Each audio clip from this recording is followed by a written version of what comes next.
AI writes code now, everyone is getting laid off, and every tech CEO is saying the same thing.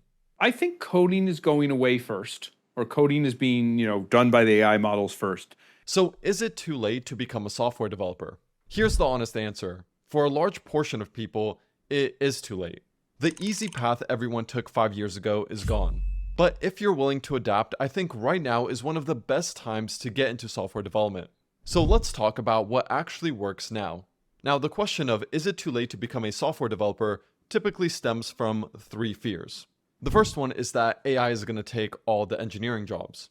The second one is that the software development job market is brutal. People are getting laid off left and right, interviews are extremely hard to get, and it seems like there's no light at the end of the tunnel. And the third fear is you're learning something that will become obsolete sooner than later. I'm going to cover all 3 in this video, but first, let's talk about the elephant in the room. Because something fundamental did change in the software development space. 7 years ago, you could join a coding bootcamp, learn some JavaScript or Python, have no CS degree, and still land a remote 6-figure role. Companies were hiring like crazy, and honestly, being a developer seemed like a life hack. You got to work on interesting technology, you made very good money, and you had all these perks. Free food, sleeping pods, a brand new MacBook on your first day of work. But all of that has changed. After the whole industry betting on blockchain to be the new hottest thing, people found something even better, even bigger to bet on. Something not only revolutionary, but also extremely destructive, especially to the industry that created it. Of course, I'm talking about artificial intelligence. And it started off so cute. You would ask it a question, and half the time it would get it right. The other half, it would hallucinate. And it was fun, and it was useful for emails, homework, and things like that. But then AI got smarter, specifically in the area of software development. At first, it helped us complete functions, and then refactor code, and then write tests, and eventually write entire modules, until it got so good that people are now vibe coding entire applications with AI. And slowly but surely, the thing that we thought was so cute, so fun to play with, became the thing that developers grew to fear and resent.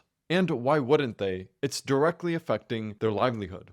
So that begs the first question, does it still make sense to become a software developer when AI can do software development? Now, I'm going to save you the suspense and tell you that I personally think, yes, it definitely makes sense to go into software development or software engineering.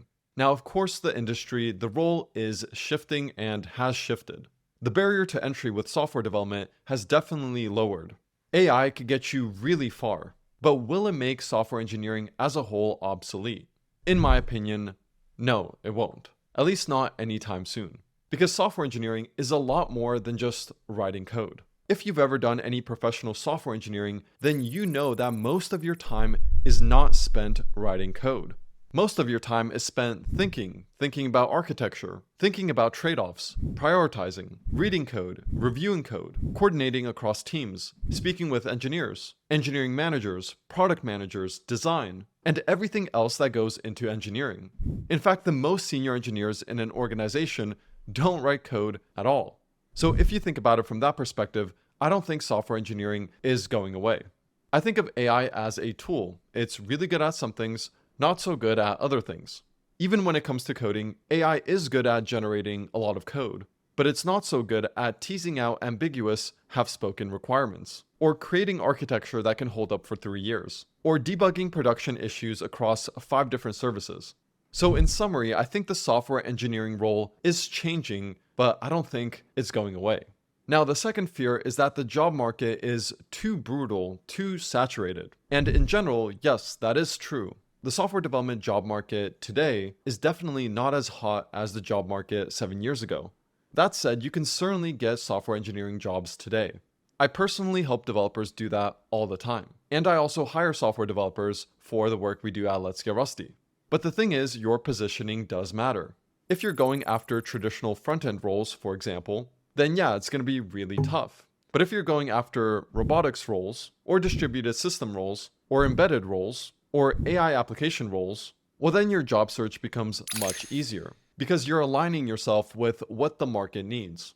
Which brings me to the third fear. How do you know you're not learning something that will be obsolete in a year? Well, here's my perspective, and this is exactly what I would do if I was trying to get into software engineering today. The first is learn the fundamentals, learn what good software engineering is. Frameworks, libraries, tools, they all change and they change constantly. But patterns, technical design, architecture, and systems thinking last. Learning these fundamentals will serve you well no matter how the industry changes. The second thing is I would definitely learn how to leverage AI as a multiplier to build quality software.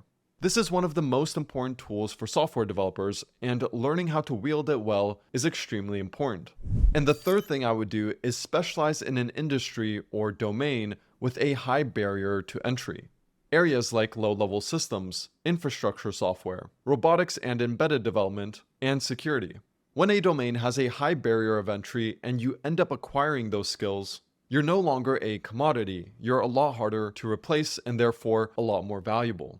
And this is actually one of the reasons why many years ago I switched from front-end development to back-end and systems programming with Rust, because I wanted a more valuable skill set. Not to mention that by learning Rust and systems programming, I became a lot more familiar with good engineering practices, patterns, and architecture. And that bet paid off, especially now that Rust is used in all these areas with a higher barrier to entry. In fact, Rust is even used to build out AI infrastructure. So is it too late to become a software developer? No, but the way you get there today is different than the way you would get there 5 to 7 years ago. And if you're interested in getting mentorship on how to succeed as a software engineer today, then check out our Rust Live Accelerator. It's our tailored mentorship program where we help you go beyond YouTube videos, build production-grade Rust systems, and land your first Rust job. You can join the waitlist for our next cohort by heading over to letsgetrusty.com/join, or by clicking the link in the pinned comment below. When you join our waitlist, we'll also send you our Rust developer roadmap as a small gift. So tap the link, join the waitlist, and I'll talk to you very soon.